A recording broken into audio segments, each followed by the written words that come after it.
from Russia. согласованного плана. But По состоянию на it 4 did not мая go according to 40% plan. всей As of the продукции, 4th of May, вывезенной по морскому 40% of гуманитарному all коридору, пошло в страны Евросоюза. production used Доля беднейших from стран, the таких sea закупок, не humanitarian дотягивает corridor, и до it 3%. went into the U.S. And the Без share of the малого poorest год country here is less than сельхоззапасы Украины 3%. истощает и без того сытый Запад. Less in a Только year, с the 18 марта, agricultural начала goods from третьего Ukraine are этапа being действия used by the Черноморской инициативы, West. поставки It is продовольствия в on страны the, Африки as выросли of the на 18th of 54% по March, сравнению the со второй beginning of the фазой. third И stage это of стало the initiative возможным supplies in исключительно Africa благодаря настойчивым went up by усилиям российской команды And this only became possible thanks to the efforts made by the Russian team at the Joint Coordination Center. They were the only ones who fought for, and even against the UN, to make sure that priority be given to the supplies, to the applications of ships going to Africa. The export of ammonia should have been launched at the same time with grain. This didn't take place. The Ukrainian side in the Joint Coordination Group refused to discuss the unblocking of the ammonia pipeline Toliati-Odessa, which is enshrined in the three-party agreement, came up with newer and newer conditions, which are not part of the initiative. For almost a year, we see that there has been no progress in the second part of the package deal between Guterres and MOU Russia-UN. The main Russian bank, the Rossельхозbank, which is there to conduct financial transactions on export of foodstuffs, is under sanctions. One-off transactions which were promised by Washington and Brussels are laughable when they are presented as a solution to the problem. The package proposed by the Secretary General is only working on that part which deals with servicing Ukrainian commercial exports. And Russian agricultural supplies continue being blocked by Western sanctions. There are no prospects for their easement under the supposedly exemptions for food and fertilizer. The United States and its satellites basically are imposing the topic that the world is in need of Ukrainian corn for animal feed more than it needs Russian wheat and fertilizer. As we know, last week in Istanbul, four-party high-level talks on the future of the Black Sea Initiative took place, and contacts continue on this. We'd like to recall here that already in March, at the time of the then extension, we warned if there is no progress on the 5 systemic issues blocking Russia agro supplies, we can't guarantee that the package agreement will be extended. I thank you. Je remercie le représentant de la Fédération de Russie et je passe maintenant la parole au représentant du Japon. I now give the floor to the representative of Japan. Madam President, sorry. I thank Mr. Martin Griffiths for his insightful briefing. It is with profound concern that we continue to witness Russia's ongoing aggression against Ukraine, constituting a flagrant violation of international law, including the UN Charter. Russia should stop the war they started. The war they started. Japan denounces Russia's attacks on civilian infrastructure and urban centers across Ukraine. The attacks on housing complexes, hospitals, schools, energy facilities, and other essential installations for life jeopardizes the welfare and future of the Ukrainian people. We once again recall that indiscriminate attack on innocent civilian population constitute a war crime. There must be no impunity for war crimes and other acts of atrocities. Russia must be held accountable. We further condemn all violations of international humanitarian law and human rights abuses, urging all parties to the conflict to uphold international humanitarian principles. To restore a just and lasting peace in Ukraine, Japan is committed to the rapid recovery and reconstruction of Ukraine. We will continue to steadily implement humanitarian, financial, and other assistance totaling $7.6 billion to support Ukraine in various fields, including the Black Sea Grain Initiative has played a pivotal role, has adeptly facilitated the export of over 30 million metric tons of grain from Ukraine ports, allocating over 56% of these food exports to developing countries. Consequently, the initiative has not only contributed to the reduction of global food prices, but also provided essential support to those severely affected by the war, particularly in developing countries. Japan commends the unwavering dedication of the Secretary General, Mr. Griffiths, and Ms. Greenspan to upholding the initiative's continuity and integrity. We also extend our appreciation to the government of Turkey for their diplomatic and operational assistance to the initiative.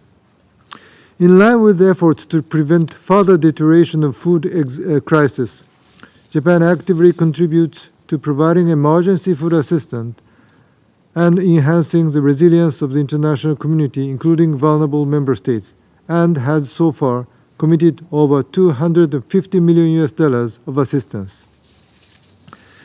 It is truly regrettable that Russia opposed to a 120-day automatic extension of the initiative in March.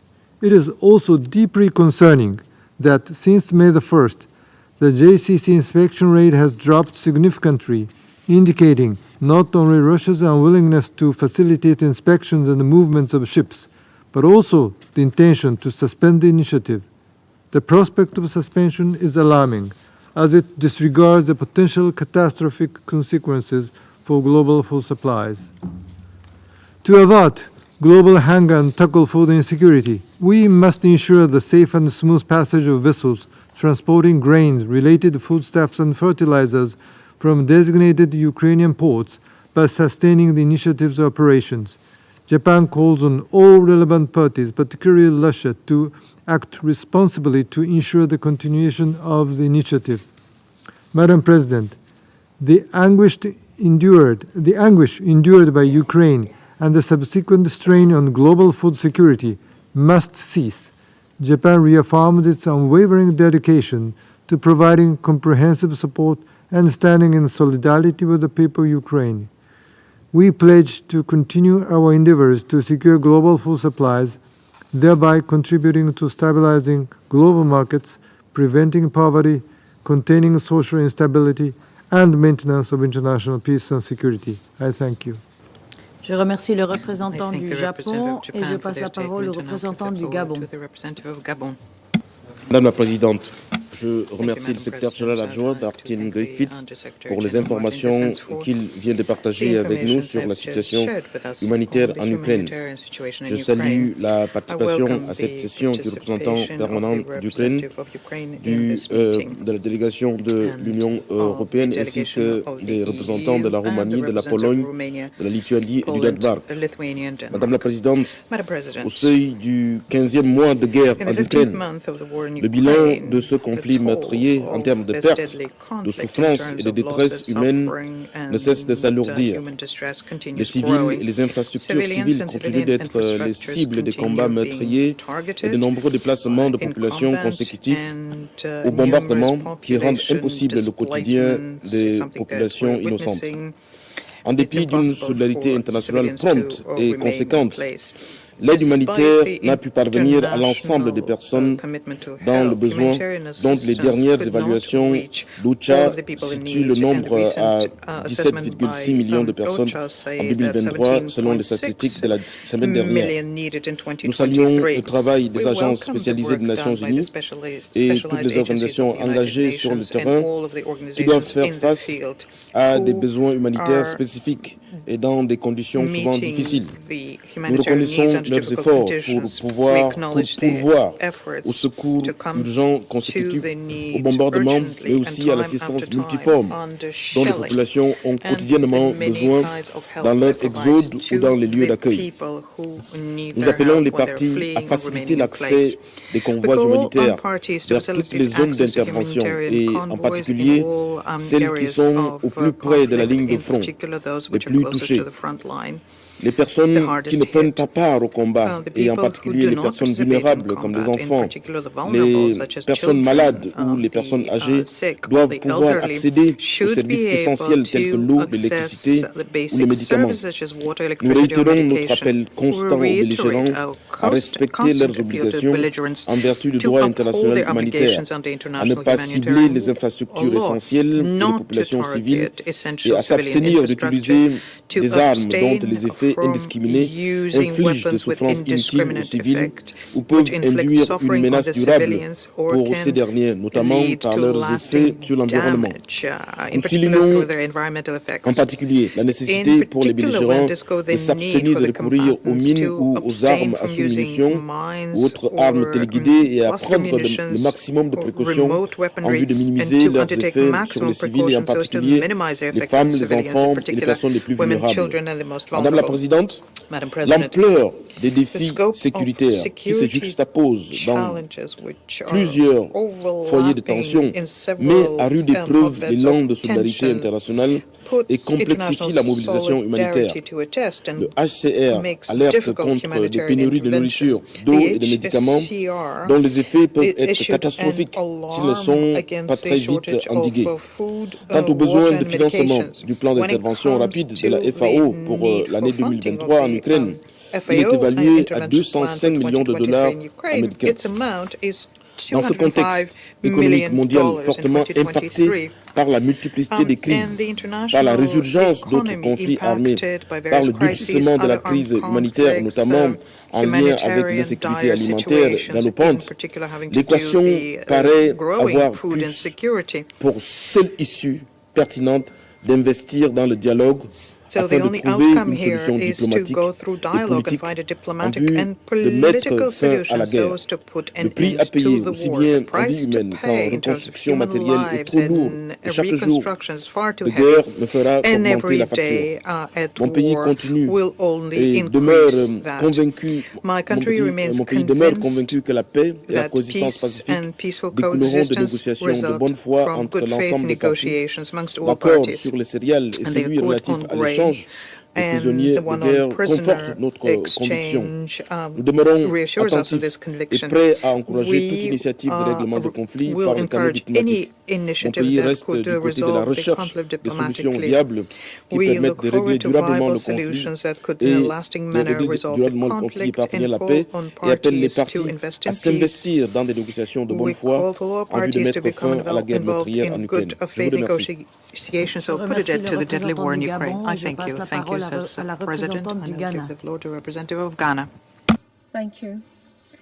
Madam President, we are grateful to you as well as France and Ecuador for convening this meeting.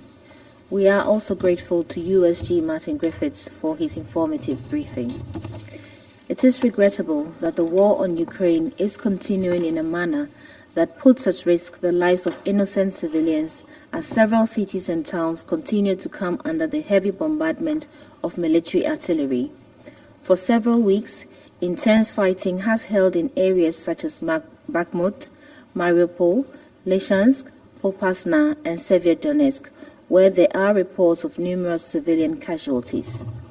Only in the first week of this month, OHCHR recorded 221 civilian casualties, with 58 persons killed and 163 injured, mostly by explosive weapons of wide area effects.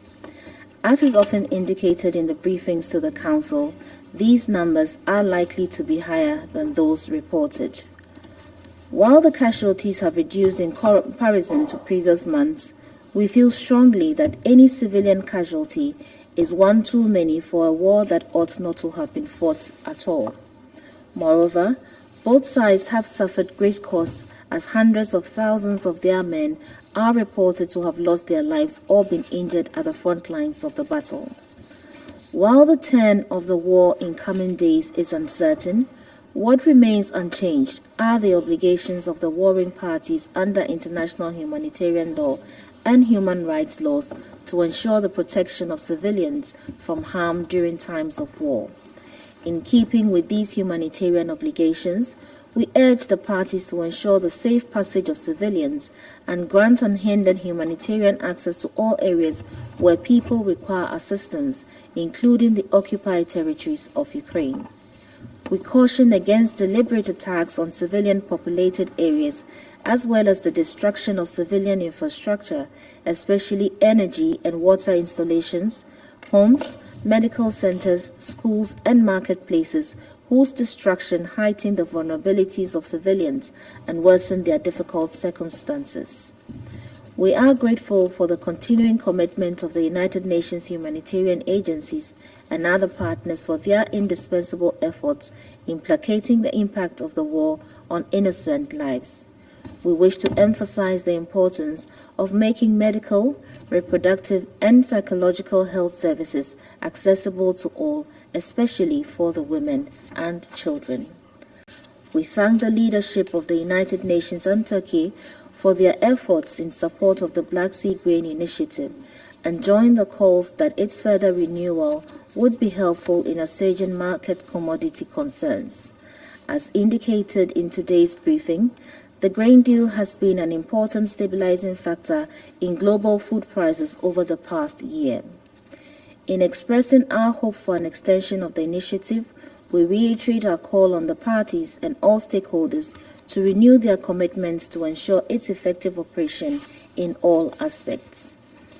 My delegation further urges relevant stakeholders to make progress in addressing any obstructions to the effective implementation of the MOU on promoting Russian food exports and fertilizers to world markets.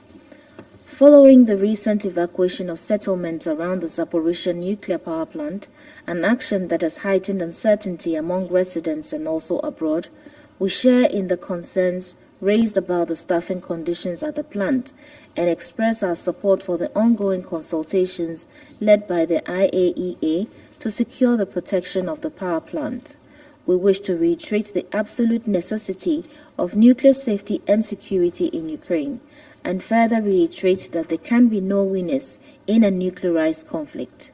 We therefore appeal for such capabilities not to be postured in the course of the conflict in the interest of all humanity. Madam President, we remain resolute in our view that the war on Ukraine cannot be won militarily, and that is why we continue to urge the international community to keep at the forefront of its efforts diplomatic interventions that can help to secure the immediate cessation of hostilities. We believe that it is already past time for the international community to have built on the international consensus for peace in Ukraine in working towards a credible pathway for a comprehensive political settlement in keeping with international law and the spirit of the Charter of the United Nations. We once again call on the Russian Federation to rethink its actions in line with our shared commitments for international peace and security, and to immediately and unconditionally withdraw its troops from the internationally recognized borders of Ukraine. In closing, I wish to reiterate Ghana's complete commitment to the sovereignty, political independence, and territorial integrity of Ukraine as we renew our support for all international humanitarian efforts in aid of the suffering people of Ukraine. I thank you. Je remercie la représentante du Ghana de sa déclaration et je passe maintenant la parole au représentant du Brésil. Thank you, Madam President. I thank the USG Martin Griffiths for his detailed briefing on the humanitarian situation in Ukraine and on the Black Sea Grain Initiative. We regret that the pursuit of military solution to the conflict continues to take an intolerable toll in human lives, like in the airstrikes early this month in Kyiv and other Ukrainian cities, and the increased fighting in Bakhmut just last week. We express our solidarity with the victims.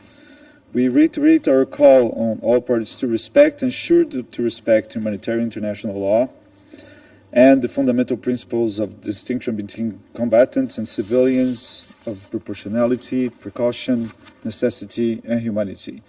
Parties must refrain from attacking critical civilian infrastructure. We also emphasize the need for unhindered humanitarian access to those in need, wherever they may be, and to ensure safe conditions for humanitarian personnel, including medical units and equipment. There must be no politicization of humanitarian message, nor selective application of international humanitarian law. Since the start of the conflict, Brazil has defended, alongside with other member states, the immediate cessation of hostilities without prejudging the results of future peace negotiations in order to avoid further violence. That remains our position. Efforts of other member states in this direction are encouraging. We take note of new appeals in favor of dialogue between the parties, which, in our view, is the only path towards sustainable peace. We see the renewal of the Black Sea Grain Initiative as a key step towards building trust between the parties. Brazil encourages the extension of the agreements for as long as necessary in order to limit uncertainties about the global supply of grains and fertilizers. Developing countries dramatically suffered the side effects of the conflict due to their structural vulnerabilities to fluctuations in prices of food and agricultural inputs. The success of the initiative is a collective responsibility. We encourage Russia and Ukraine to reach an understanding and urge other member states to avoid actions that go against the spirit of Istanbul agreements, including with regard to Russian exports of grains and fertilizers. Madam President, we are concerned with the deterioration of the political environment in the Council. We around this table have different perspectives on the conflict's origins and on the way forward. But our understanding of basic international humanitarian law, norms and principles must be shared nevertheless. Brazil cannot avoid but expressing frustration with the Council's inability to find a common ground and approving a resolution calling on all parties to respect international humanitarian law. We also find it regrettable that the conflict in Ukraine contaminates other issues on the international agenda, including in other multilateral fora, by blocking dialogue and making it difficult to find answers to other urgent challenges for which we are responsible. Equally regrettable are attempts mentioned in a meeting earlier this month by the representative of Gabon to force others to choose sides. Defending the UN Charter and international law is a duty of all members, and we support the territorial integrity of Ukraine. However, this principled position should not hamper the work of the Council as a whole towards a peaceful solution. That will require that parties in other member states to be willing to understand the demands and concerns of all sides.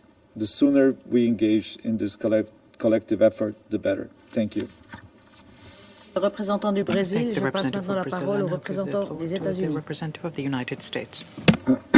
Thank you, Madam President. Thank you, Undersecretary General Griffiths, for your sobering remarks. First, let me underscore that every day Russia obstructs and threatens to suspend the Black Sea Grain Initiative, Russia raises global food prices around the world. This means higher prices for everyone, poor and middle-income countries, and the UN, which also procures food on the global market. We heard the UN say many times, as we heard from Undersecretary General Griffiths just now, that the initiative is critical to stabilizing global food prices and getting food to the world's hungry. Despite this, Russia has stopped discharging its commitments to the United Nations and Turkey. Russia has deliberately slowed the pace of vessel inspections and severely reduced the amount of grain leaving Ukraine's ports to help meet the needs of the world's most vulnerable. In recent weeks, on more than one occasion, the Russian Federation's delegation at the Joint Coordination Center in Istanbul has refused to allow any inspection of ships. Now Russia is threatening to end its cooperation on May 18. And while Russia keeps Ukrainian grain supplies from feeding the hungry, Russia is successfully exporting its own bumper crop of grain. The Russian government regularly cites the need to implement its MOU with the UN on the export of Russian food and fertilizers. In that very MOU, Russia committed to, quote, facilitate the unimpeded export of food, sunflower oil, and fertilizers, unquote, from Ukraine's Black Sea ports. Russia must implement its own commitments. Russia must stop holding global food security hostage to its cynical power plays and profit-taking. While we are all paying the increased price for Russia's actions, no one is paying more dearly than Ukraine. After 15 months and countless briefings, unfortunately, we are no closer to ending the humanitarian suffering caused by Russia's unprovoked war against Ukraine. Instead, the death toll rises from Russia's missile and drone strikes on Ukraine's civilian population centers. From May 1 through 4, Russia launched more than 145 airstrikes across Ukraine. That translates into an average of more than one missile, drone, or bomb every hour, 24 hours a day, 3 days straight. In just those 3 days alone, Russia's attacks have killed and injured more than 100 civilians, including at least 5 children.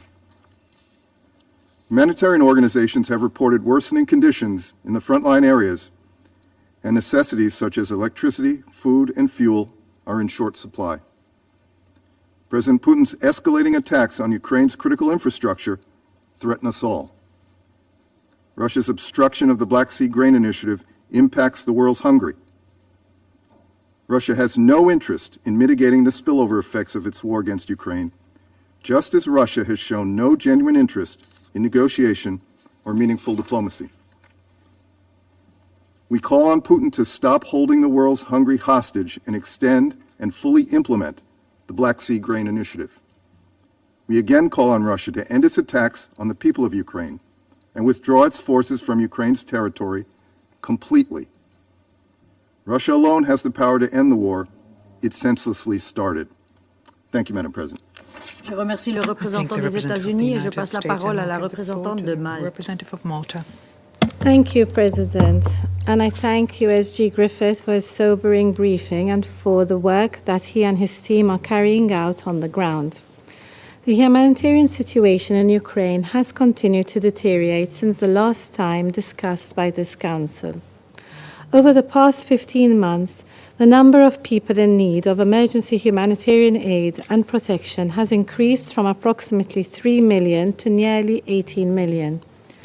We state with all the clarity we can muster that this is only the result of Russia's unprovoked aggression against Ukraine. Malta strongly condemns Russia's continued escalation of its illegal war of aggression against Ukraine. Ukrainians continue to suffer deliberate large-scale attacks on critical infrastructure that is indispensable for the survival of the civilian population, and have had their basic services, including energy, water supply, and heating, destroyed by Russian attacks. Continuing attacks on energy infrastructure prompted an energy crisis in the first months of 2023, putting the country's resilience further to the test. Russia has perpetrated indiscriminate killings of civilians, torture and other forms of cruel, inhumane and degrading treatment, sexual and gender-based violence, and abductions and forcible deportations of children. In doing so, it has willfully violated the rules-based international order. President, according to the recent report by the International Commission of Inquiry on Ukraine, the forced transfers and deportation of Ukrainian children to Russia or regions under Russian control are violations of international humanitarian law and amount to war crimes. These children must be promptly returned to Ukraine using technical assistance from international organizations. We demand that Russia stops these unlawful deportations and comply with the Convention on the Rights of the Child. We also welcome and encourage further efforts to ensure full accountability for all crimes committed by Russia against Ukraine and on Ukraine's territory. In light of this, we are supportive of the ongoing ICJ and ICC processes. Malta strongly believes that there can be no peace without justice. In this regard, Malta joined other state parties of the ICC in making a referral to the court on the situation in Ukraine and will continue its efforts to strengthen the cooperation between the ICC and the Security Council to keep investigating the Russian crime of aggression. Malta is a strong supporter of the ICC as a beacon of accountability. We take note of the warrant issued against President Vladimir Putin and the Russian Commissioner for Children's Rights, Maria Lvova-Belova. We are firm in our belief that crimes committed must not go unpunished and that all perpetrators must be held accountable. Malta will continue to support all efforts to address the humanitarian consequences of Russia's aggression.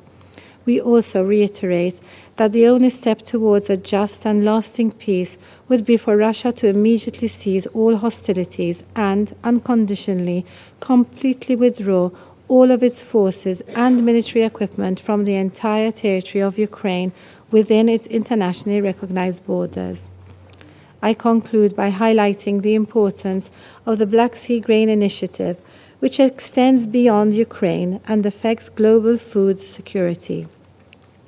It is paramount that the agreement is further extended between all parties to alleviate pressures on security of supply affecting communities throughout the world. This is yet another element that needs to be pursued as part of the collective efforts to secure sustainable and lasting peace. Thank you. Je remercie la représentante de Malte et je passe la parole au représentant de la Chine.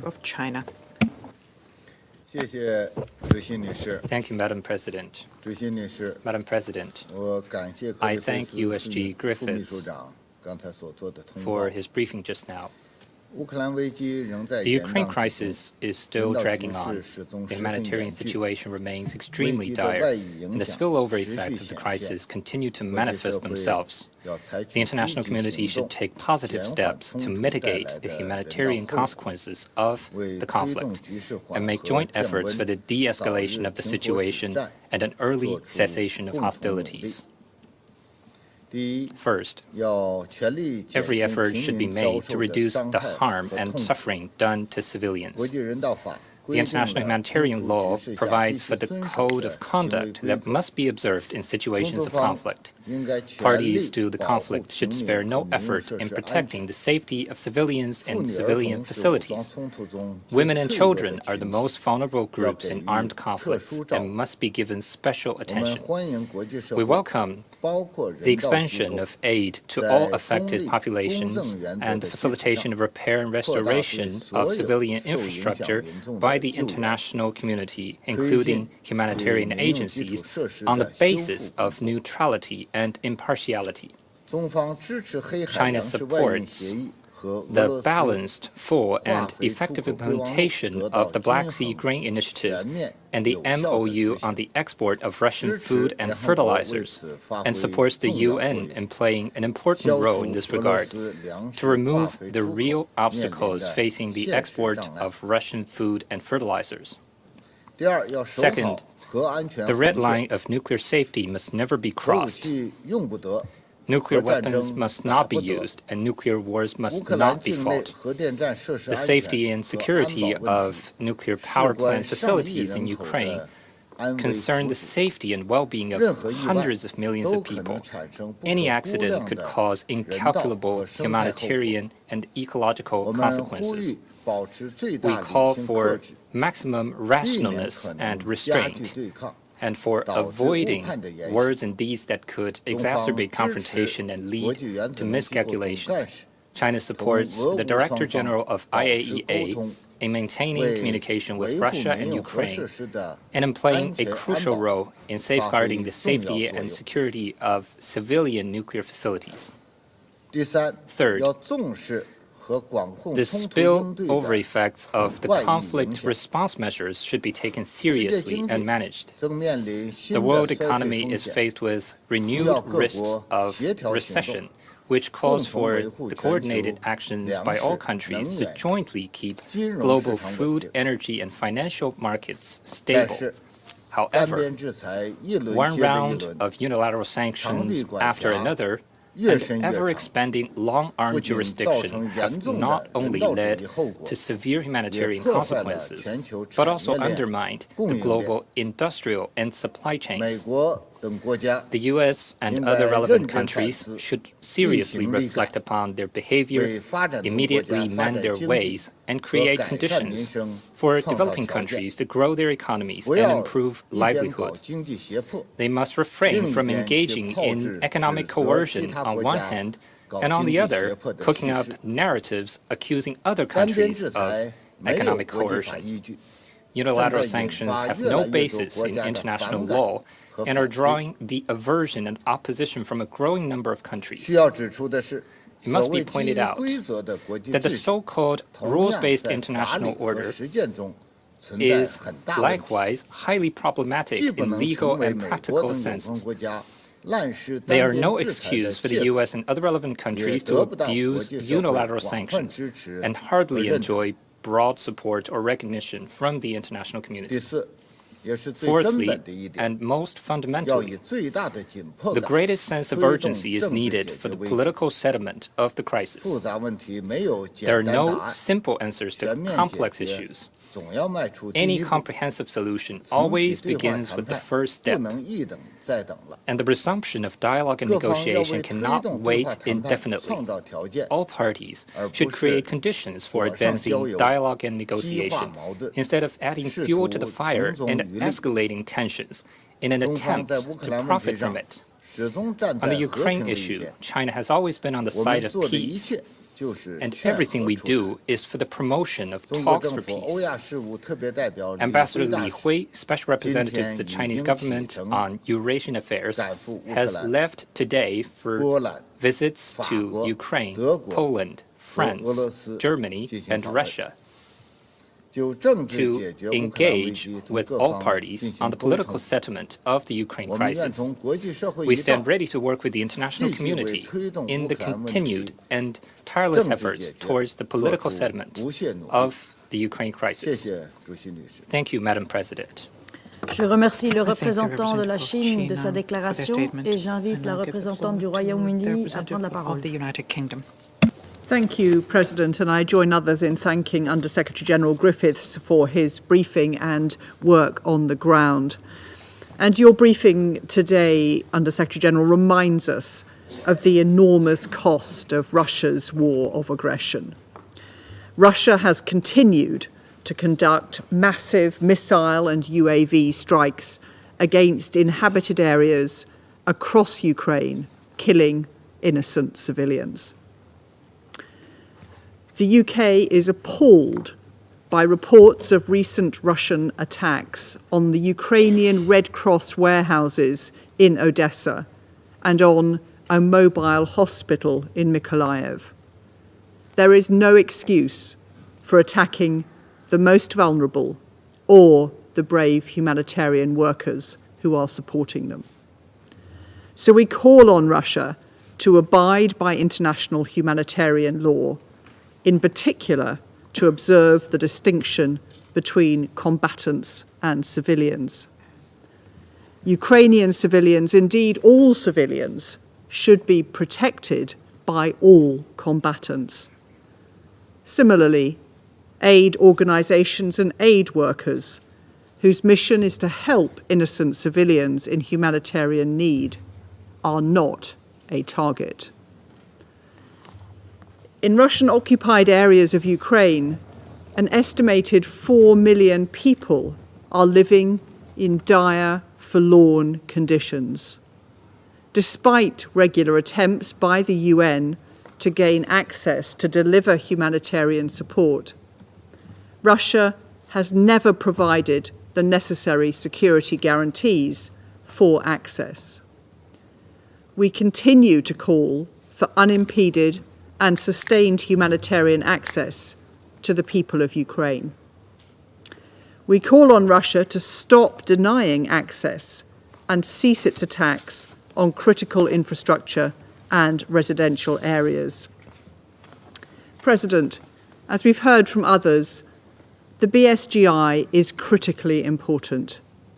Over 30 million tonnes of grain and other foodstuffs have been exported under the initiative since the 1st of August.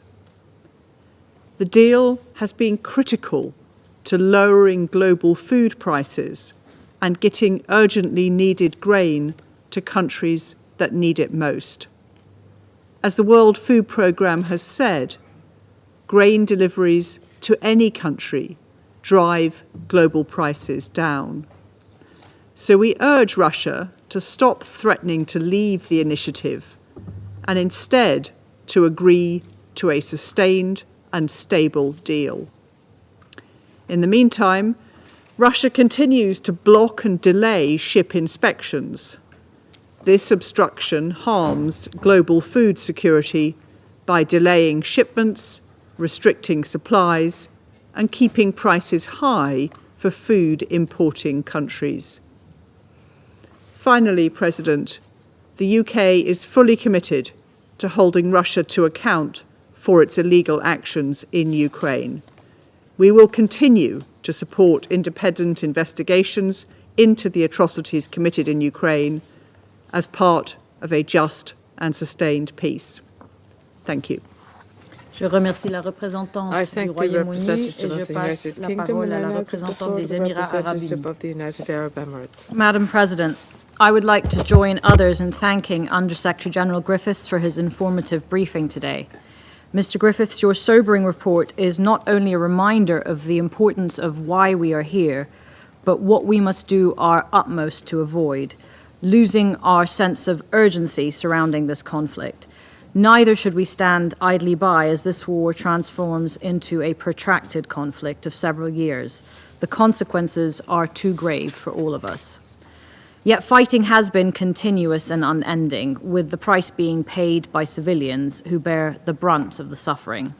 The scale of devastation and the dire humanitarian situation in Ukraine cannot be truly conveyed in the numbers we have heard today. In the past 14 months of war, there have been over 23,000 verified civilian casualties, and the actual figure is likely to be considerably higher. 18 million people are in need of humanitarian assistance, more than 8 million people are refugees across Europe, and an additional 5 million people have been displaced inside Ukraine.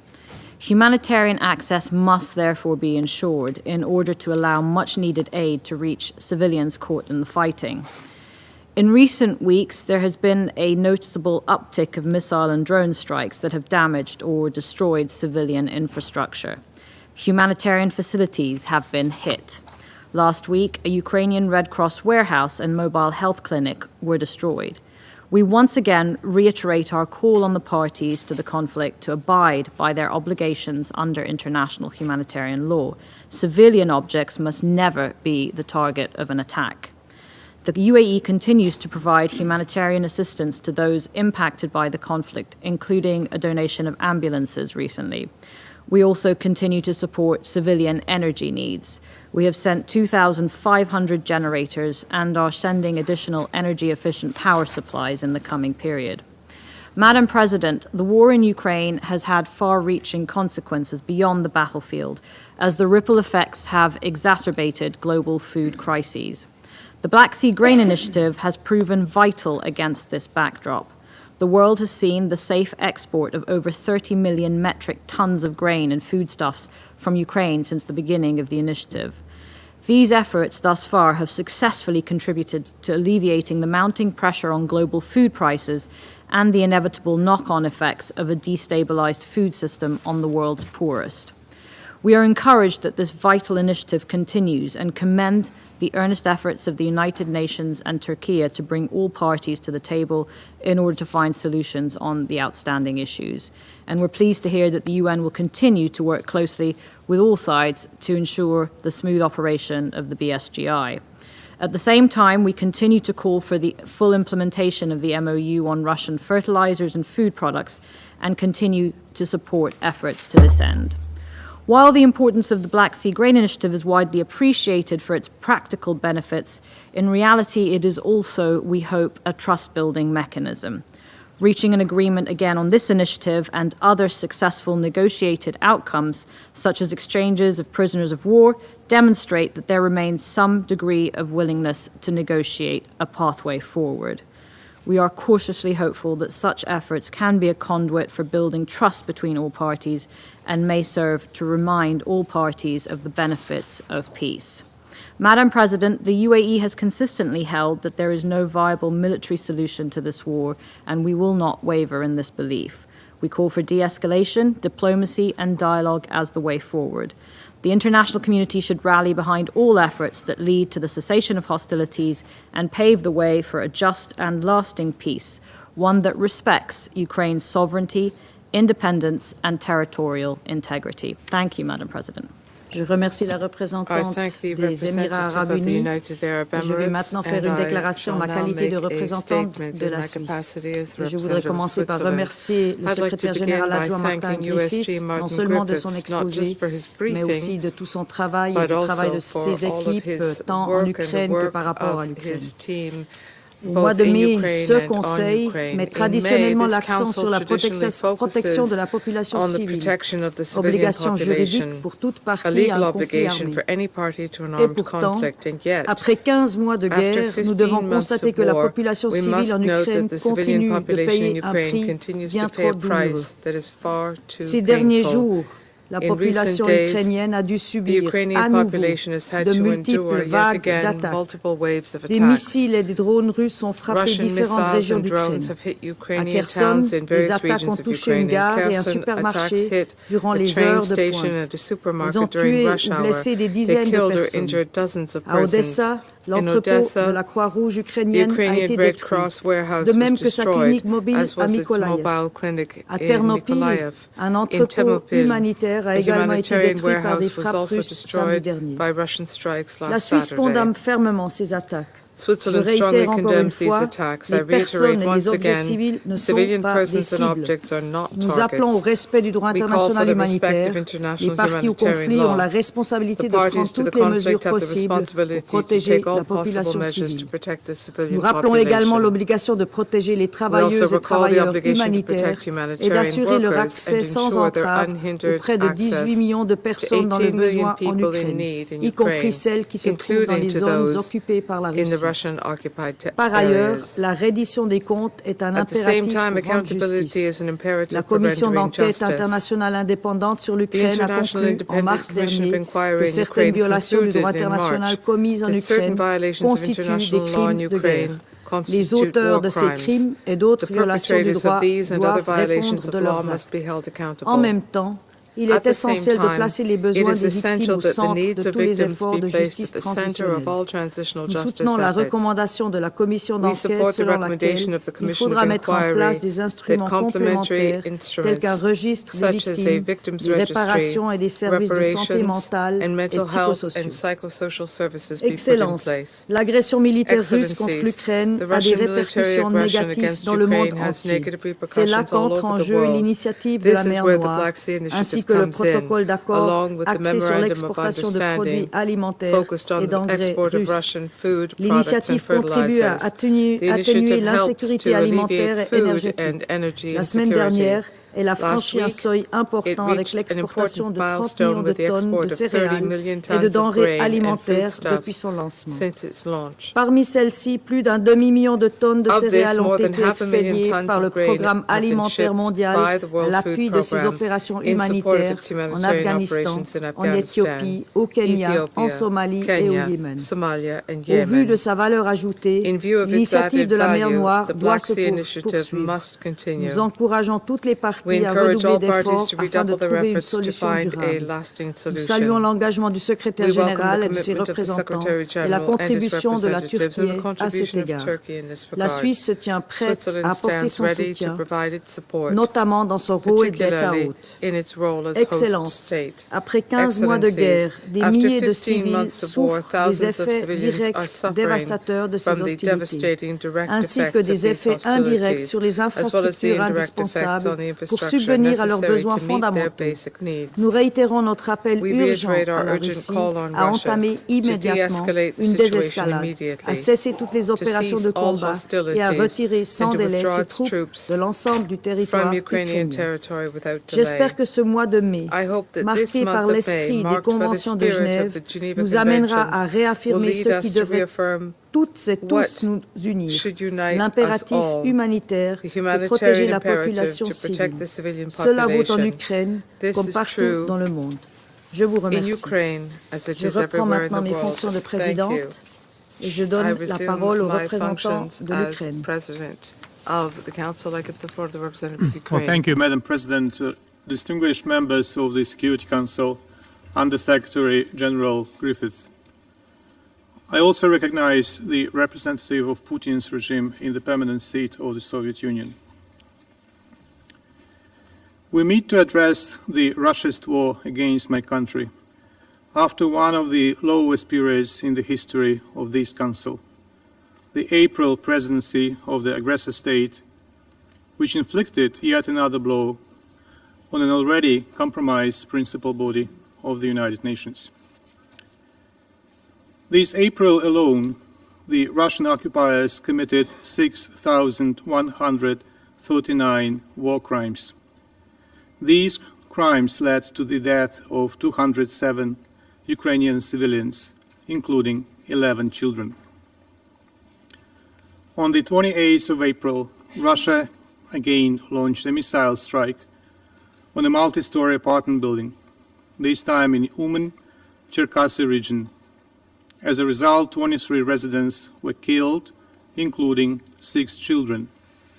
So much about Putin's envoy saying that they do not attack the Ukrainian civilians. Many of you have seen the heartbreaking video footage from Uman, where people desperately waited for hours near the rubble for their loved ones to be retrieved. In Russia, the TV audience watched this footage on the state propaganda channel Russia 1. Meanwhile, the Russia's Ministry of War posted on social media, "Right on target." Indeed, since day one of the Russian invasion, regardless of the torrent of lies from the Russia's representative in the Council, innocent civilians have been a deliberate target for Russian weapons and a permitted object for Russian crimes. Russism and its disciples, including in this chamber, have defied logic, all laws of non-contradiction, and all semblance of decency. 2 days later, on the 1st of May, another Ukrainian child, a 14-year-old boy, was killed in the village of Lizunivka, Chernihiv region, by a Russian air bomb that also destroyed the local school. This attack was another case of the cowardly and despicable terror tactics that the Russian army applies widely against the northern Ukrainian regions liberated a year ago. Air bombing of Ukrainian border settlements from Russian airspace. Just like any other terrorist, the Russian servicemen do not care where these bombs finally fall. The main thing is that they must sow death and destruction. Terror against the liberated areas has become a hallmark of the Russian army. On the 3rd of May, in Kherson region alone, Russia killed 23 people. 49 were wounded in a store, railway station, gas station, their homes. On the 7th of May, a Russian missile strike damaged a mobile hospital in Mykolaiv region, which also belonged to the Red Cross of Ukraine. Since the beginning of the full-fledged Russian invasion, 25 facilities of the Red Cross of Ukraine have been damaged or destroyed. On the 9th of May, a massive barrage of 25 missiles slammed into the Ukrainian cities. The day before, on the 8th of May, Ukrainian Air Force were able to down all 35 Iranian drones launched by Russia. Also on the 8th of May, Russian missiles completely destroyed a warehouse of the Red Cross of Ukraine in Odessa, with all the humanitarian aid there. One employee was killed. As a result of the attack, Odessa branch of the Red Cross of Ukraine was compelled to suspend the provision of humanitarian aid and the implementation of a number of humanitarian projects. We are grateful to our friends and allies who literally saved the lives of Ukrainians by helping us to reinforce our air defense. This enabled us to shoot down 23 out of 25 missiles. Yet more needs to be done to fully protect our skies and civilians. This weekend, Ukrainians also had to spend their time with air raid sirens sounding in the background as Russia launched massive new attacks using dozens of Iranian drones, cruise missiles, and S-300 rockets. The cities of Khmelnytsky, Ternopil, Mykolaiv, Kharkiv, and Konstantinivka in Donetsk region suffered human casualties and serious damage to civilian infrastructure. Colleagues, in addition to the immediate harm caused to millions of Ukrainians by the Russian war, the long-term effects of displacement, trauma, and poverty will be felt for years to come. The most vulnerable suffer the most. Russia is violating the fundamental principles of child protection in wartime. As a result of the Russia's aggression, 480 children have been killed and 967 injured. To date, 13 cases of sexual violence against children have been verified by the Office of Prosecutor General of Ukraine in Donetsk, Kyiv, Kherson, Mykolaiv, and Chernihiv region. The real numbers are definitely higher, and our law enforcement continues the investigation. Russia's attacks have damaged 3,185 educational institutions, of which 330 were destroyed. In total, 1,412 healthcare objects and 577 healthcare facilities have been damaged, of which 258 facilities were destroyed. According to UNICEF country team report, education for an estimated 5.7 million children has been disrupted. 1.5 million children face mental health issues. The forceful deportation of children is nothing but a well-planned Kremlin policy aimed at aggressive indoctrination, ethnic identification change, and the deprivation of Ukraine of its future generation. To date, the Ukrainian authorities have identified 19,393 children deported or abducted to the Russian Federation or to the territories of Ukraine temporarily occupied by Russia. Nearly 4,390 of them are orphans or children without parental care. It has been possible to return only 364 children. We note with concern that Russia has reportedly intensified its deportation and abduction practices in the occupied territories under the guise of so-called evacuation. Like many of you in this Council, we reiterate that it is only the Russia's troops that must be evacuated from the territory of Ukraine. As soon as this happens, the atrocities of war will be over. We welcome the well-founded conclusions of the reports by the Commission on Inquiry on Ukraine, established by the Human Rights Council, and by the OEC Moscow mechanism that have reconfirmed the enormous scale of violations and crimes committed by the Russian occupiers, in particular against children. We call on the Secretary General and the Special Representative on Children and Armed Conflict to give a proper assessment of the gravity of violations against children in Ukraine by the Russia's government forces in the upcoming annual report. We believe that this report should contribute to ensuring accountability for perpetrators and justice for Ukrainian children, victims of the Russia's aggression. The invasion of the Soviet permanent seat in the Security Council should give neither immunity nor amnesty to war criminals. Madam President, we have already brought to the Council's attention the critical situation with mine contamination of Ukrainian lands. According to preliminary estimates, 180,000 square kilometers of Ukrainian territory are contaminated with mines and other explosive ordnance. Our primary task today is to accelerate the demining process as much as possible, increase the number of demining teams, and equip them with special equipment. Unfortunately, those people who risk their lives to clear Ukrainian territory from mines and restore safety for people are also a target for the Russia's troops. Most recently, on the 7th of May in Kherson region, 9 members of a demining team were killed by Russian shells while on duty. The mine contamination in Ukraine is an issue for global food security, as more than 4,700 square kilometers of contaminated areas are agricultural lands. In such extraordinary circumstances, Ukraine continues to act as a reliable contributor to global food security by implementing its agreement with the United Nations under the Black Sea Grain Initiative and advocating for expanding its geographical scope by including new Ukrainian ports. As of the beginning of May, Ukraine exported 29.8 million tons of grain and foodstuffs.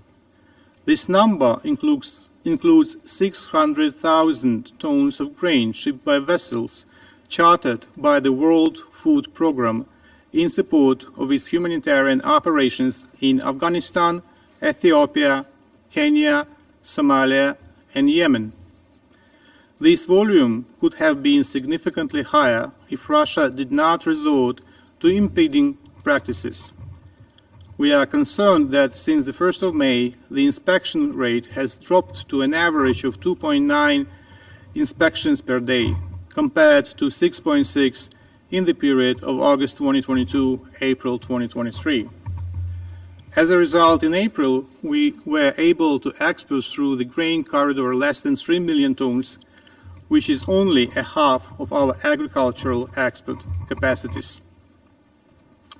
Together with the United Nations and Turkey, Ukraine strives for the extension of the initiative without any delay and disruption to shipments. According to experts, if it is blocked by Russia, the global food prices could increase substantially again. This grim perspective should be taken seriously. It is disgusting that Russia still pretends to be on the losing side of the deal. I will not even remind the Council of the immorality of such complaints from the aggressor state, which has been and remains the only threat to food shipments in the Black Sea. Let us just turn to the data that clearly shows the benefits for Russia from the deal. The data indicates that Russian wheat export in January-February 2023 nearly doubled from the same period a year earlier.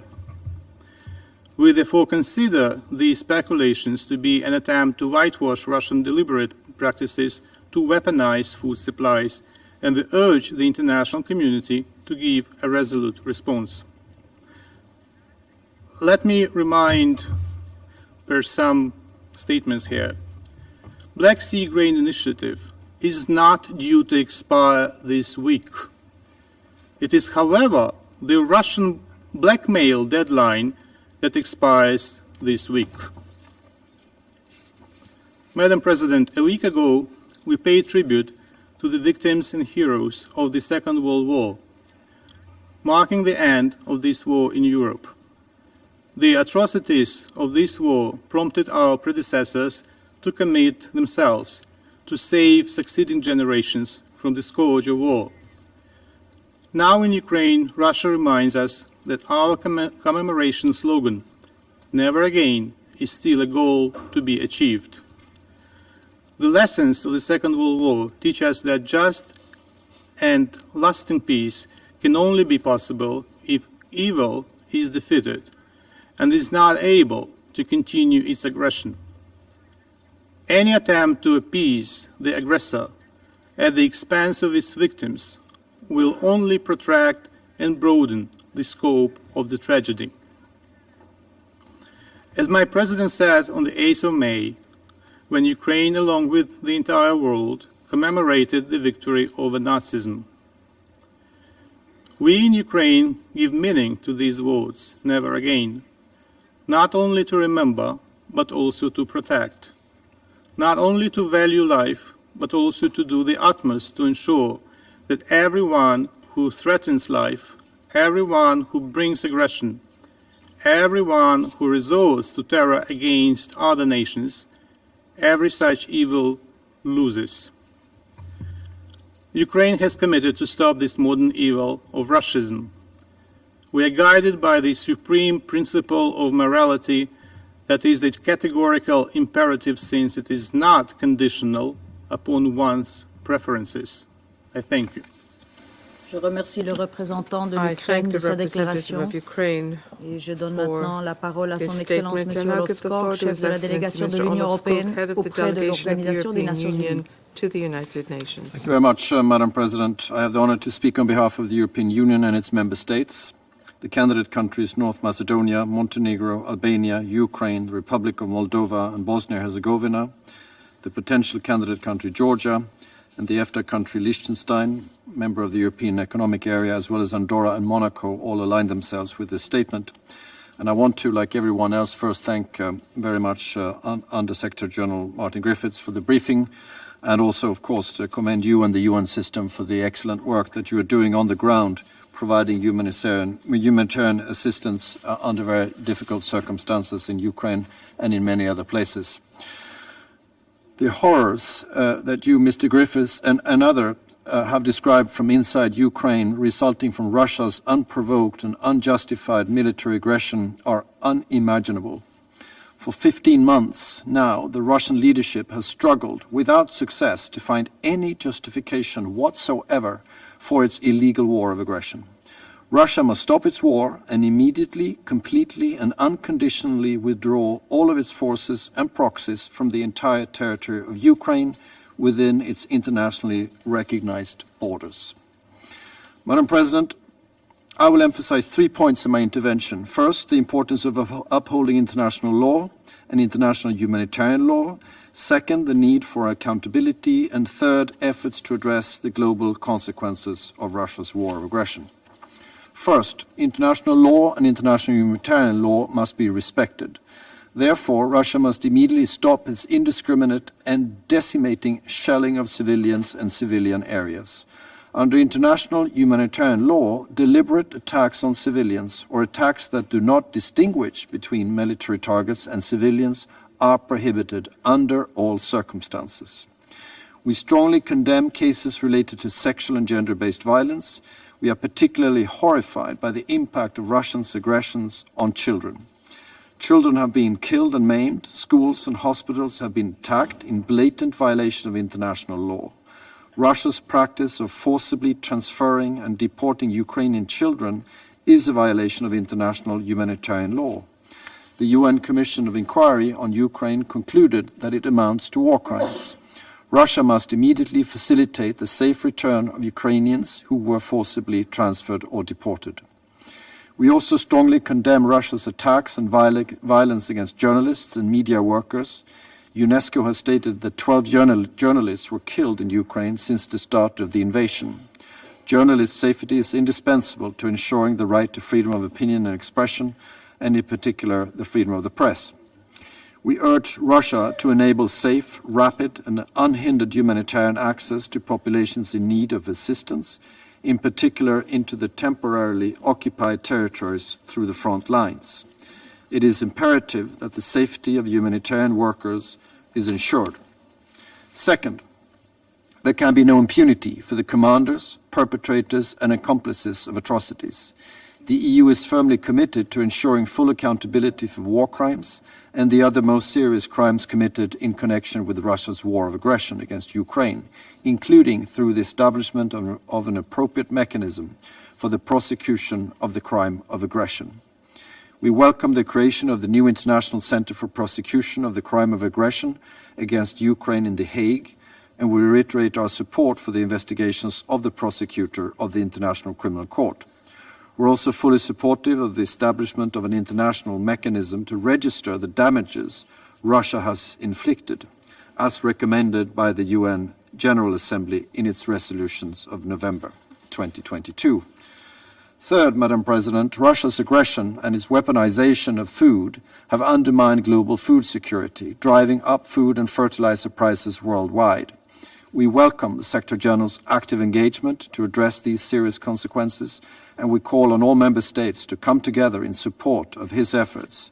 They benefit us all, including Russia. The Black Sea Grain Initiative, in particular, has been instrumental in bringing down global food prices.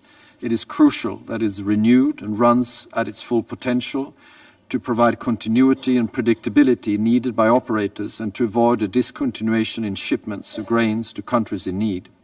We must not forget that there would be no need for this initiative if it were not for Russia's aggression against Ukraine. In addition to the Black Sea Initiative, the EU's solidarity lanes have allowed the export of more than 32 million tons of Ukraine's food and agricultural goods.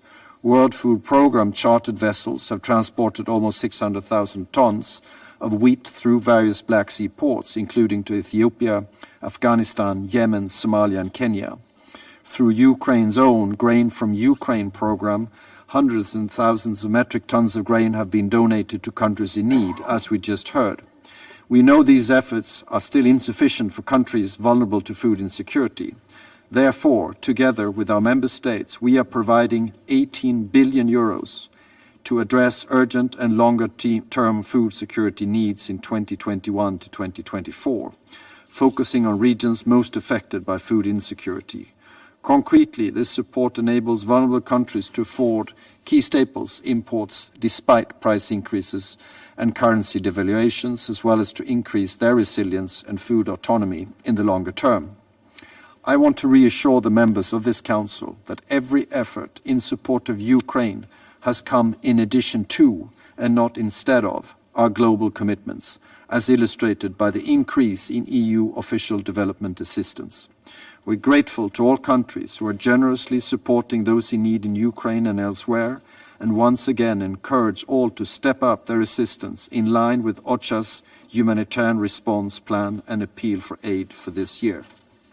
Madam President, in closing, I reiterate our call for just, comprehensive and lasting peace in line with the UN Charter and the General Assembly resolution adopted in February. The EU is unwavering in our support to Ukraine's independence, sovereignty and territorial integrity within its internationally recognized borders and its inherent right of self-defense against Russia's aggression. We will continue to stand firmly with the Ukrainian people for as long as it takes. I thank you very much. Je remercie son Excellence M. Skok de sa déclaration et je passe maintenant la parole au représentant de la Roumanie. Thank you very much, Madam President. I also want to thank Ecuador and France for requesting this meeting and thank you for convening it. I also want to appreciate the opportunity that we are provided to address the Council. In addition to the points made by the EU Ambassador, I would like to add several points. And Under Secretary General Griffiths provided a sober overview of the humanitarian situation in Ukraine. I want to take the opportunity to thank, indeed, to pay tribute to the efforts of the Under Secretary General and his team to address the multiple challenges provided by this aggression. Sadly, the civilians are still the ones that pay the price of the illegal aggression of Russia and Ukraine. This is day number 446 since the aggression. International law and international humanitarian law must be respected, and this is a red line agreed by the entire UN membership. And yet, the new barrage of rockets towards Ukraine provides no indication that Russia has any intention to stop its indiscriminate shelling of civilians and civilian areas. Ironically, next week we are to celebrate at the UN the Week of Protection of Civilians. The ruins of urban and rural areas are in sharp contrast and painful contrast with SDG 11 on sustainable cities and communities. There could be no more direct connection between development and security than this one. Later this year, we are expected to take stock of the Agenda 2030 at the SDG summit in September. And the Russian invasion and the continued aggression towards Ukraine also hamper our efforts towards the 2030 agenda, in addition to the blatant violation of the principles of international law and international humanitarian law. Madam President, since the beginning of the year, the international community has sent strong messages regarding the predictability of accessing food around the globe via the Black Sea Grain Initiative. We welcome the continued efforts undertaken by the Secretary General, by Under Secretary General Griffith and Under Secretary Greenspan, and those of Turkey in keeping BSGI alive. We need this initiative to move forward. We need predictability. We need responsibility. We are too far in implementing BSGI to go back and risk an aggravated global food crisis. There is no time for second thoughts. As we heard it today, there should be no plan B to BSGI. On its part, Romania will continue to rise to the expectations and facilitate the exports of grains from Ukraine to reach those in need via the EU solidarity lanes. And so far, over 16 million tons of grains crossed the Romanian territory, mainly through Romanian Black Sea ports, in addition to the amounts already used through the BSGI. Madam President, in line with the resolution adopted by the General Assembly on the 23rd of February this year, Romania will continue to call for a comprehensive, just and lasting peace in Ukraine. Likewise, we should also be mindful of the danger of impunity of those responsible of crimes committed in connection with Russia's war of aggression against Ukraine. Alongside the Russians that undertake abuses and violation of human rights and international humanitarian law provisions, the March report of the Independent International Commission of Inquiry on Ukraine recommends to the Russian Federation to limit the use of private military and security companies as they are, quote, generally less accountable than regular forces, unquote. Romania firmly believes that justice must be done with regard to all core crimes committed in the context of this war. All core crimes, including the crime of aggression. While this is not an easy path, we should rise to this challenging task rather than be discouraging. Thank you, Madam President. Je remercie le représentant de la Roumanie et je passe maintenant la parole au représentant de la Pologne.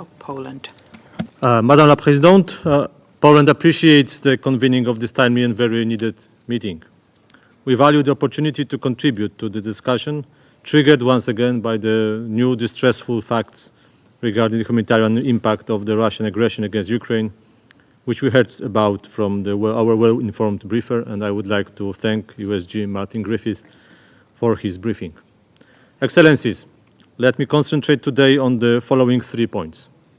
Firstly, Russia has been waging its war of aggression against Ukraine and Ukrainian people for close to 500 days now, and its human and material tolls keep growing with every one of them. As the Russian military fails on the battleground, it tries to compensate for its shortcomings there with continuous brutal aggression against the innocent civilians. Air raid sirens keep blaring across the whole Ukraine. Critical infrastructure facilities remain the primary targets of the Russian rockets. New civilian deaths are being continuously reported. All this bears the characteristic of a total war, and as such requires repeated universal condemnation time and time again. My second point refers to the Russian strategy here at the United Nations. Despite the fact that the vast majority of the UN member states have been crystal clear in their condemnation of the Russian aggression and its disastrous humanitarian impact on numerous occasions, Russia keeps ignoring our appeals, distorting the basic facts even today, and flooding us with disinformation and propaganda about this special military operation. Their hope is that the international community will eventually become tired with this war, that we will stop talking about it, and that we will eventually forget about it. My appeal to you today is simple. Let us never be indifferent. Let us never get used to war, to any war, even if it disappears from the breaking news headlines. As long as the Ukrainians keep paying the highest price, heroically defending each square kilometer of its territory against the invading forces, we cannot let our resolve falter. We need to stand our ground and continue to defend the UN Charter. We need to keep putting pressure on Russia to cease its aggression. When there is no aggression, there is no war. So that's the way to achieve peace the whole world looks forward to. Finally, we should keep helping Ukraine on the ground as long as it takes. In 2022, the total value of support for Ukraine from Poland amounted to about $10 billion. This year, the expenditure only to cover the social benefits and educational needs of Ukrainians, mostly women and children, finding refuge in Poland, will amount to another $1.2 billion. In the face of the systemic Russian attacks aimed at destroying energy and heating infrastructure during the past winter, our humanitarian assistance focused on spare parts and equipment for the energy infrastructure, as well as transformers and power and aggregates. We will continue with our support for Ukraine, both here in the United Nations and on the ground, as long as it is necessary. We will not get worn down in our solidarity with Ukraine by Russian hybrid attacks on Poland, which are upscaling recently. And we call upon all member states to do the same. Thank you. Je remercie le représentant de la Pologne de sa déclaration et j'invite maintenant le représentant de la Lituanie. I thank you, Madam President. I'm speaking on behalf of the Baltic states, Latvia, Estonia, and my own country, Lithuania. We fully align ourselves with the statement of the European Union. I also thank the Undersecretary General Martin Griffiths for his comprehensive briefing. We highly value the work of the United Nations in their efforts to provide humanitarian aid to people affected by Russia's unprovoked and premeditated war against Ukraine, as well as in their close monitoring and documentation of human rights abuses and violations of international humanitarian law. We also appreciate their active engagement in the numerous diplomatic efforts, including the Black Sea Grain Initiative. Over the past 15 months, Russia has inflicted immense suffering upon Ukraine and its people through its full-scale, war of aggression against Ukraine. The humanitarian consequences of Russia's attacks on the civilian population have been devastating. Each additional day of aggression prolongs the toll of the human suffering. Russia, responding to its military losses in Ukraine, is terrorizing the civilian population by conducting massive missile and UAV strikes at critical infrastructure and residential areas, including in Kiev and Odessa. These horrific attacks, which result in significant casualties and destruction, are designed to erode the will of ordinary Ukrainians to resist. However, launching attacks with the sole purpose of terrorizing civilians is a war crime. Madam President, the UN and the OSCE have published extensive reports indicating atrocities committed by Russia and its armed forces against civilians in Ukraine. These acts have been classified as war crimes, crimes against humanity, and gross violations of the Geneva Conventions. We highlight the large-scale attempts by Russia to abduct and transfer children from Ukraine. International humanitarian law must be upheld collectively, with international organizations leading the way. The recent arrest warrants issued by the International Criminal Court for Russia's President Vladimir Putin and Presidential Commissioner for Children's Rights in Russia, Maria Lvova-Belova, the OSCE's Moscow mechanism, mission of experts on the situation of Ukrainian children, and the United Nations High Commissioner's Independent International Commission of Inquiry on Ukraine are all concrete steps towards accountability and safeguarding the international humanitarian law. We strongly condemn Russia's attempt to intimidate the ICC and undermine international efforts to secure justice.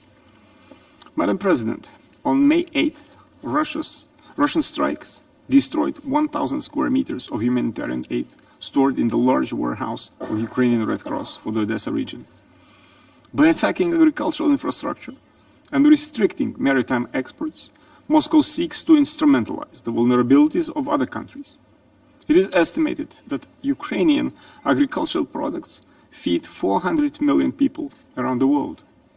Despite the full-blown war on its territory, Ukraine remains one of the world's top 5 agricultural exporters. The Black Sea Grain Initiative, the grain from Ukraine, and the EU Solidarity Lines have played an instrumental role in this by alleviating the global food crisis, severely exacerbated by Russia's illegal war of aggression. If Russia were serious about countering food insecurity, it would stop its threats to unilaterally leave the Black Sea Grain Initiative and put an end to delaying the inspection of vessels.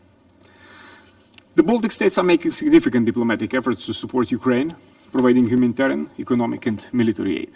Together with Poland, we are among top 4 bilateral aid donors to Ukraine as a percentage of our GDPs. It is important to recall that all the support being provided to Ukraine is in addition to rather than at the expense of aid and development cooperation to other countries around the world. Madam President, Russia must realize that it cannot win in Ukraine. Ultimately, it is Ukraine that will prevail. With unwavering support from the international community, Ukraine will continue to demonstrate its remarkable courage, determination, and moral strength at its fights to liberate its homeland. A peace will be achieved when Ukraine's sovereignty, territorial integrity, and independence are fully restored, enabling its people to thrive and prosper.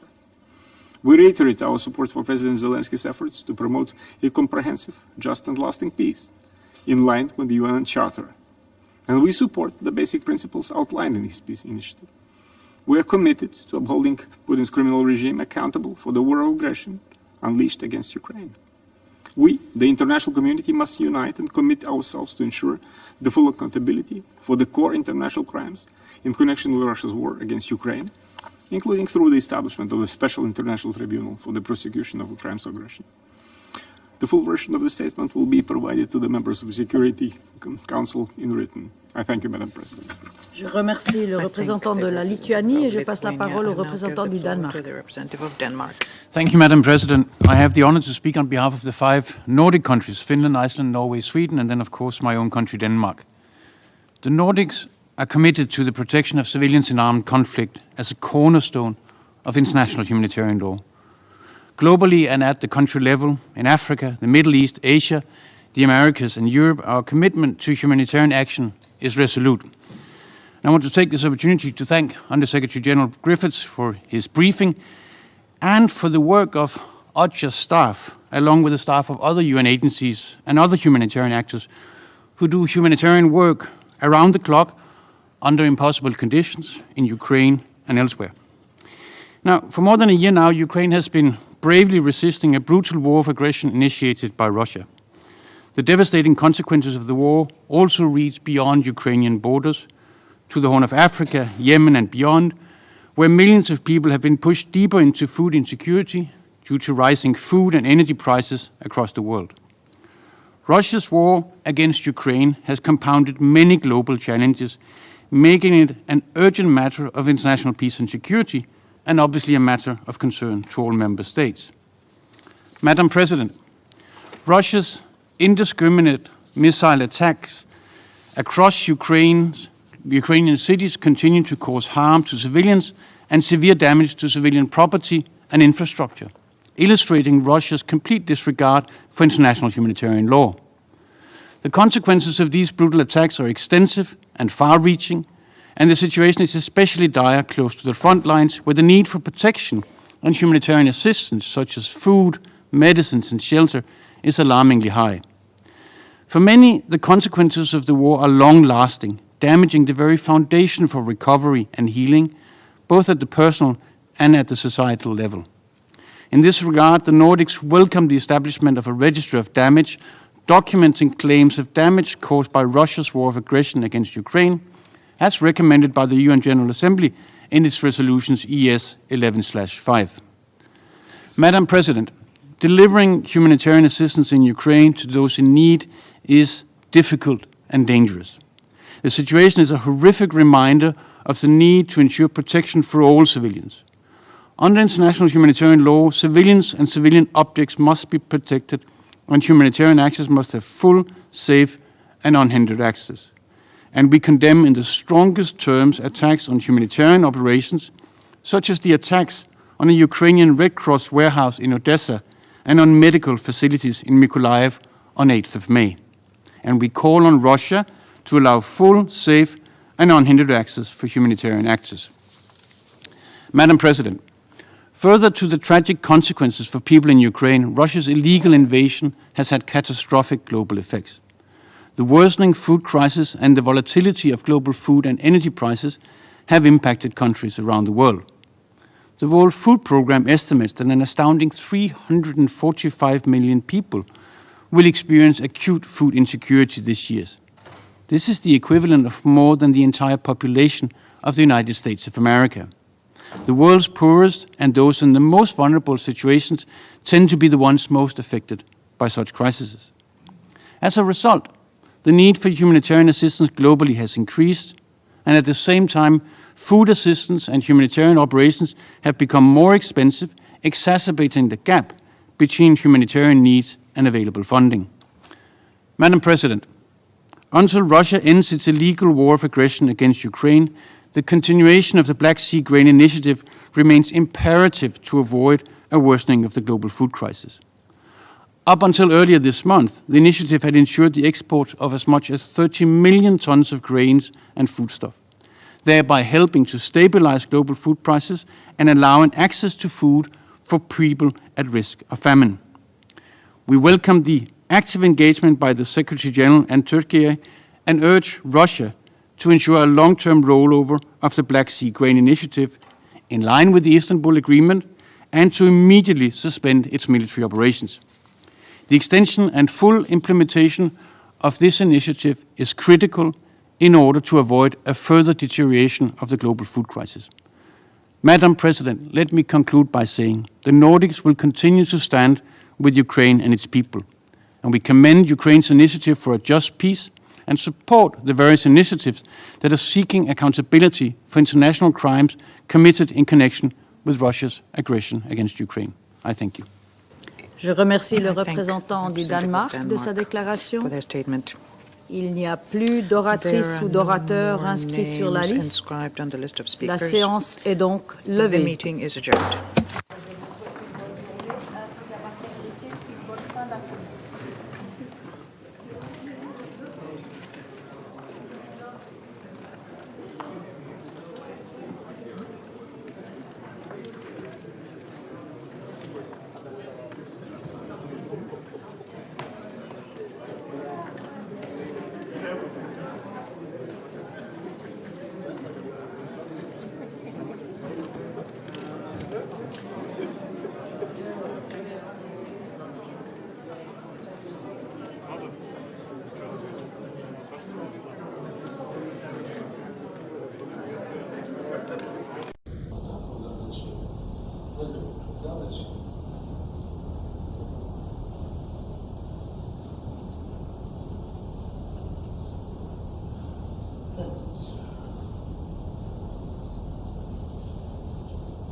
the Georgian restaurant. It has very good food. It has very good food.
السلام وانها تسيء لدوله اسرائيل ومن انها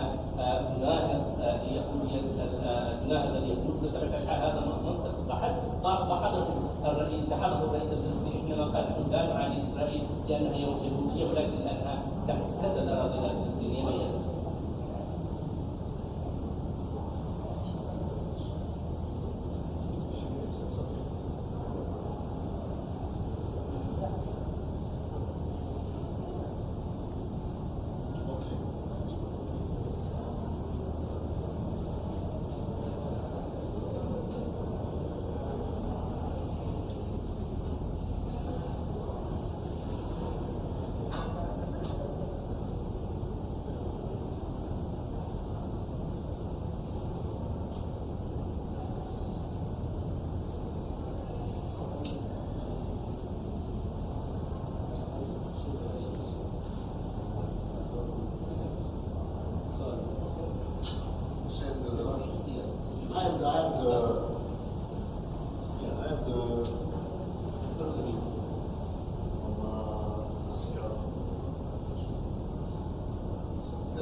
They came out here. I just came back, so I just like, yeah. I don't want to go check. Okay, thank you.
That's it?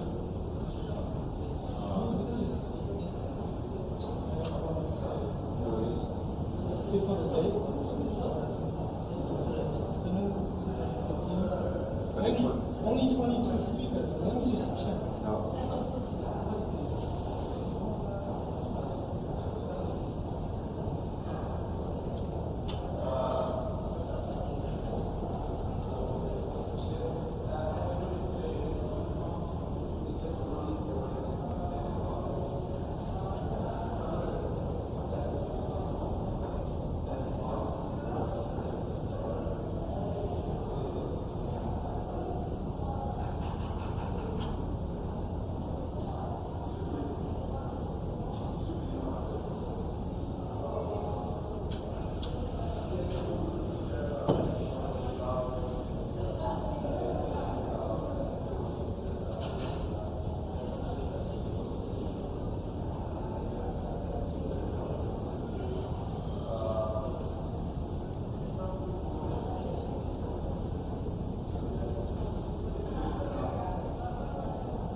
It was 22 for the day.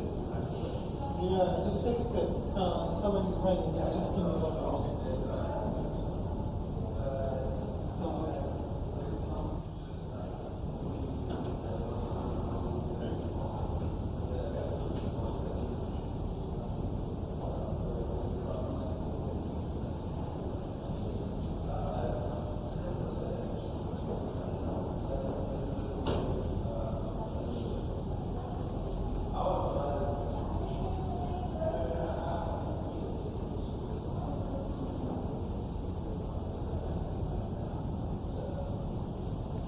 I'm going to go to the office. Sometimes they don't check. Down the rabbit hole, man. On YouTube, and it started going into all sorts of crazy shit. Like, what the hell? Which rabbit hole is this? No, just from one day to the next. People doing stupid pranks and confrontation with cops and all that stuff. And the next one, the next one, the next one. And the whole thing I really just was. I thought you meant like a data rabbit hole. Oh no! You find out one thing you never knew, and then you start hitting all the links inside that link, and now you're like, yeah. Now you wish you never knew the first thing. You're like, take me back to before I knew. Yeah, before I knew. I'm gonna talk about the whole it started with one thing, someone sent me something, and then the links to subway riots and right 2 hours and like 5 hours. I was like, what the hell? How did I get here? And it's like, I know how did I get here. Why am I still here? That's me on the weekend sometimes. Like, I'll wake up and I'll just get on my phone and then start scrolling, and I'm like, no, pal, so you know, because I won't be in bed for another 2 hours before you know it. It's lunchtime. It's like, you've been sitting there. So what's about me? No, I don't. I didn't realize I was doing that. I was looking up like, what the hell? There's so much stupid crap. Nah, for real.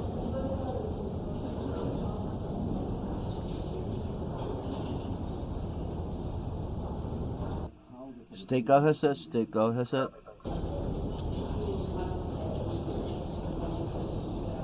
It's over. It's over. Oh, for the day? Yeah, over. For the whole day? No, for the day. It's over. Thank you. Thanks.